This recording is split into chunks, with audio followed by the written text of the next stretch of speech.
అని చెప్పని model code of కండక్ట్లో కూడా ఉంది కాబట్టి దీన్ని వెంటనే విచారణ చేసి ఇటువంటి మోడల్ కోడ్ ఆఫ్ కండక్ట్ ఉండగా ఇటువంటి తప్పుడు ప్రకటనలు చేసినటువంటి చంద్రబాబు నాయుడు గారి మీద క్రిమినల్ చర్యలు తీసుకోవాల్సిందిగా అని చెప్పని వారిని రిక్వెస్ట్ చేశాం.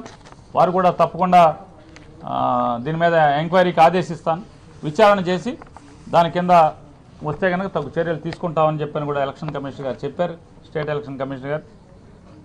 అలాగే నిన్న కూడా వైఎస్ఆర్ కాంగ్రెస్ పార్టీ తరఫున చంద్రబాబు నాయుడు గారి సతీమణి గారు పురంధేశ్వరి గారు భువనేశ్వర్ గారు మన్నించండి, చంద్రబాబు నాయుడు గారి సతీమణి గారు భువనేశ్వరి గారు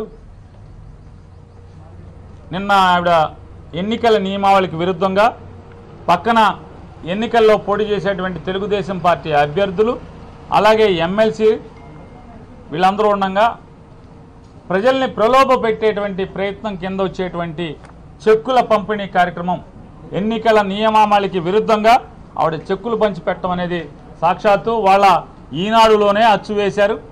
అమ్మగారు చెక్కులు పంచి పెడుతున్నారని చెప్పని ఇది ఎన్నికల నియమావళికి విరుద్ధం కాబట్టి ఖచ్చితంగా దాని మీద చర్యలు తీసుకోమని నిన్న ఇవ్వటం జరిగింది. ఈరోజు కూడా అయ్యా సిఇఓ గారు నిన్న ఇచ్చాం, దాని మీద ఏం చర్యలు తీసుకున్నారని కూడా వారిని అడిగాం.